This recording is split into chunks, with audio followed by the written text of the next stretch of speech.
अस्सलाम वालेकुम स्टूडेंट। मेरा नाम मोहम्मद फ़ैज़ान कुरैशी है। उम्मीद है कि आप सब लोग बहुत अच्छे होंगे और आप सब लोगों को खुश आमदीद मेरे इस चैनल बायोलॉजी मेरे साथ में। स्टूडेंट्स, आप सब लोगों को पता है कि हमने सिंध टेक्स्ट बुक बोर्ड जाम शुरू का जो न्यू बुक आई है उसमें से चैप्टर कवर कर रहे हैं। इससे पहले हम 2 चैप्टर कवर कर चुके हैं। एक चैप्टर जिसका नाम एसेलुलर लाइफ है, उसके हम शॉर्ट आंसर को भी डिस्कस कर चुके हैं। इसके बाद जो हमारा जो चैप्टर था एसेलुलर लाइफ के बाद, वो था प्रोकैरियोट्स का या किंगडम प्रोकैरियोट्स का। उसको भी हम ऑलमोस्ट जो कि कंपलसरी टॉपिक थे उनको भी हम कंप्लीट कर चुके हैं। तो आज हम न्यू चैप्टर स्टार्ट करने जा रहे हैं। और अगर आप मेरे इस चैनल पे न्यू हैं तो काइंडली इस चैनल को लाइक कीजिए। और अगर आप मेरे जो ख़ास तौर पर अगर आप सिंध बोर्ड के स्टूडेंट हैं तो काइंडली फिर ये चैनल आपके काम का है। आज जस्ट हम हमारा जो चैप्टर 7 है उसको स्टार्ट करने जा रहे हैं। बिना कोई टाइम ज़ाय किए आज हम हमारा चैप्टर 7 को स्टार्ट करेंगे। उस चैप्टर 7 का जो नाम है हमारे पास बेसिकली है प्रोटोक्टिस्टा प्रोटोक्टिस्ट एंड फंजाई। ये दो टॉपिक हम एक ही चैप्टर में पढ़ेंगे जो कि चैप्टर 7 आपका बनता है।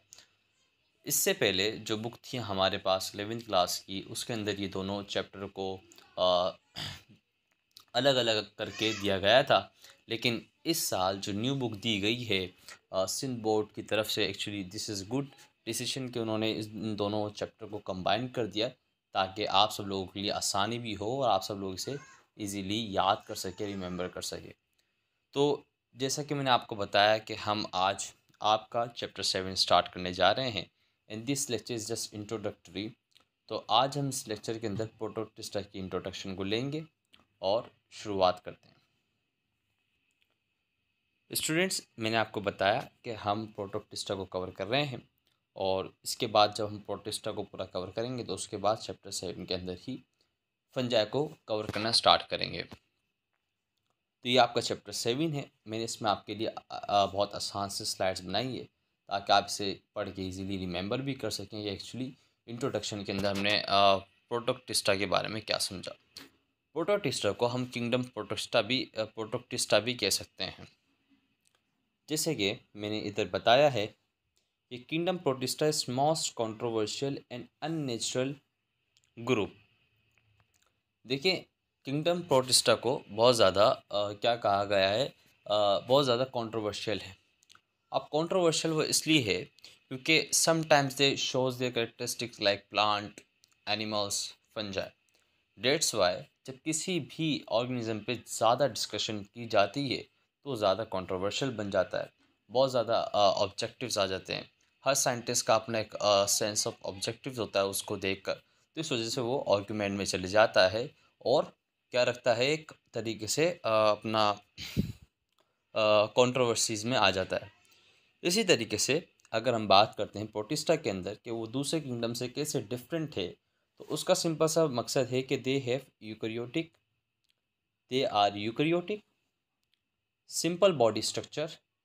दे are eukaryotic and simple in body structure, इस बात को आपने हमेशा याद रखना है।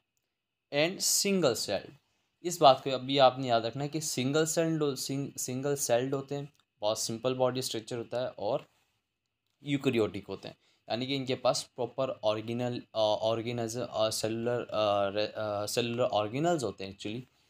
और दे पजेस, इस बात को भी आपने, इस पॉइंट को भी आपने नोट करके रखना है कि दे पजेस आइडेंटिकल और similar, they possess identical and similar characteristic like modern plants, animals and fungi.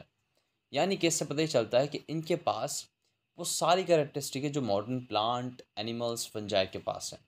जैसे कि इधर में लिखा है लाइक प्रोटोक्टिस कैन बी फोटोसिंथेटिक, वो फोटोसिंथेटिक भी हो सकते हैं यानी कि फोटोसिंथेसिस भी कर सकते हैं। आगे हम पढ़ेंगे कि वो फोटोसिंथेसिस वाली टाइप कौन सी प्रोटिस्टा की, अल्वा आएगी आगे, जो हम अल्वा को पढ़ेंगे तो अल्वा किस तरीके से फोटोसिंथेसिस परफॉर्म करती है। इसी तरीके से अदर जो हमारे पास टाइप होती है उसको हम पैरासाइटिक भी बोलते हैं। यानी कि ये किसी भी लिविंग ऑर्गेनिज्म के अंदर होस्ट, अपना लिविंग ऑर्गेनिज्म को होस्ट बनाती है। उसको फ़ायदा तो नहीं देती लेकिन उससे क्या ले लेती है, बेनिफिट लेती रहती है। इस टाइप को हम क्या बोलते हैं, पैरासाइटिक बोलते हैं, यानी कि उससे न्यूट्रिएंट एब्जॉर्ब की जा रही, इससे न्यूट्रिएंट एब्जॉर्ब किया जा रहा है वो। ये भी टाइप किस में पाई जाती है, प्रोटिस्टा में पाई जाती है। तो इस बात से आप हमेशा अंदाज़ा लगाएं। आगे मैं आपको एग्जाम्पल भी दूंगा कि पैरासाइट कौन सा है। प्रेडेटर भी होते हैं, शिकारी भी होते हैं इनमें, amoeba, amoeba are predator actually. और कुछ इसमें एब्जॉर्प्टिव भी होते हैं। एब्जॉर्प्टिव नेचर आपको पता होना चाहिए फंजाई की है, किसकी, तो इस वजह से this kingdom is the very controversial. इसके पास सब टाइप की क्या हैं, न्यूट्रिशन है। तो इससे हमें ये अंदाज़ा होगा कि भाई ये बहुत सारी टाइप्स को फॉलो कर रहा है। तो ये बात भी हमें क्लियर हो गई है। तो अब इसी तरीके से हम हमारी अच्छी सी ब्यूटीफुल से स्लाइड पे चलते हैं। अगर आपने मेरे इस चैनल को लाइक नहीं किया तो यार काइंडली लाइक करें, क्योंकि इस काम में बहुत ज़्यादा मेहनत होती है। तो चलें अब हम चलते हैं हमारी अगली स्लाइड में, बिना कोई टाइम ज़ाया करें।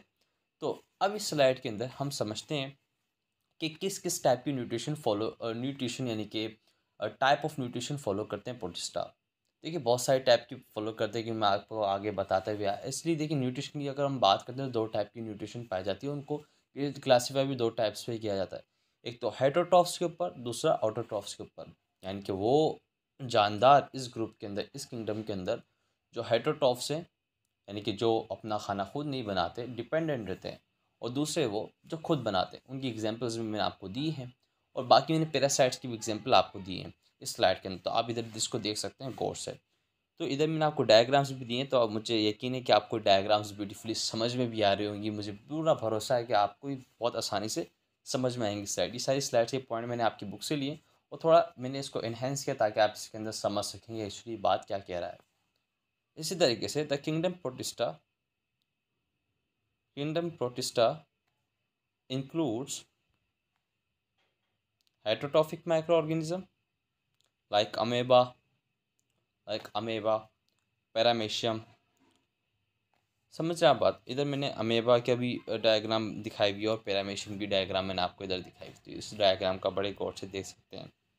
इसी तरीके से अगर हम बात करते हैं ऑटोट्रॉफिक की, तो ऑटोट्रॉफिक के अंदर हमारे पास एल्गी आ जाती है, यूग्लिन आ जाती है, सिंपल सी बात है। और सम पैरासाइट्स होते हैं, मैंने आपको बताया पैरासाइट्स क्या होते हैं, तो उनको आपने हमेशा अपने दिमाग के अंदर बिठा के रखना कि एक्चुअली पैरासाइट है क्या। इसी तरीके से पैरासाइट्स के अंदर हमारे पास आ जाते हैं प्लाज्मोडियम, प्लाज्मोडियम आ जाता है, एंड ट्राइपेनोसोमा आ जाता है। ये भी एक किस तरीके का क्या है, पैरासाइट है। प्लाज्मोडियम बेसिकली क्या कॉज करता है, मलेरिया कॉज करता है। ये बेसिकली बड़ा मशहूर है, आपने इस बात को भी याद रखना है। मैंने ज़रा कुछ एग्जांपल्स दी हुई हैं, वो सारी एग्जांपल किससे रिलेट करती हैं, आपके किंगडम प्रोटोक्टिस्टा से। यानी कि जितनी भी टाइप इधर आपको एग्जांपल्स में दिख रही हैं, सारी टाइप्स, जितनी भी टाइप्स के ऑर्गेनिज्म इधर आपको दिख रहे हैं, वो सारे कौन से किंगडम से बिलोंग करते हैं, किंगडम प्रोटिस्टा से। ये बात अब आपको क्लियर हो गई कि एक्चुअली ये इनकी न्यूट्रिशन टाइप क्या है, कौन इनकी एग्जांपल्स क्या है, और इनका बेसिकली जो क्या कहते हैं कि हमने इनकी ये सिंगल सेल है। लेकिन एक और बात मैं इसमें आपको बताऊंगा, हमने सिंगल सेल तो पढ़ा इसमें, लेकिन एक और टाइप इसमें बड़ी पाई जाती है जो कि मल्टी सेलुलर प्रोटिस्टा होता है। उस टाइप को मैंने आपकी बुक में तो नहीं लिखा, लेकिन आपकी बुक में ये लाइन जरूर लिखी है कि few are the multicellular. तो इस बात को मैं थोड़ा बताऊं कि कौन सा मल्टी सेलुलर होता है। ये बड़ी इंटरेस्टिंग सी बात है, आपने इसको हमेशा अपने ये बात इसलिए बता रहा हूँ ताकि आपको ये लेक्चर हमेशा याद रहे। देखिए एक स्पीशी होती है जिसमें आपको ये डायग्राम दिख रही होगी, इधर आपको ये डायग्राम बड़ी अच्छी से दिख रही होगी।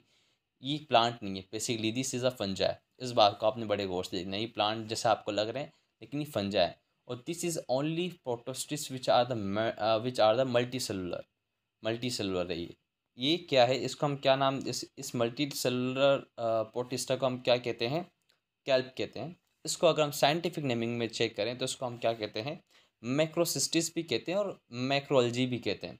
और इसका जो कलर होता है ब्राउन कलर का होता है। ये अंदर समंदर के अंदर ग्रो करती हैं। किसके अंदर ग्रो करती हैं, समंदर के अंदर ग्रो करती हैं। उसको खाया भी जाता है साउथ एशियन कंट्रीज़ के अंदर बड़े शौक से। तो इस बात को ये मेरे को आपको बताना बड़ा ज़रूरी था।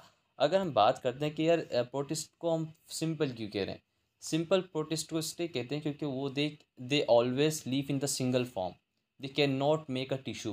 अब आप टिश्यू की बात से समझे कि अगर सिंगल सेल साथ में ज्वाइन करेंगे तो वो क्या बनाते हैं, टिश्यू बनाते हैं।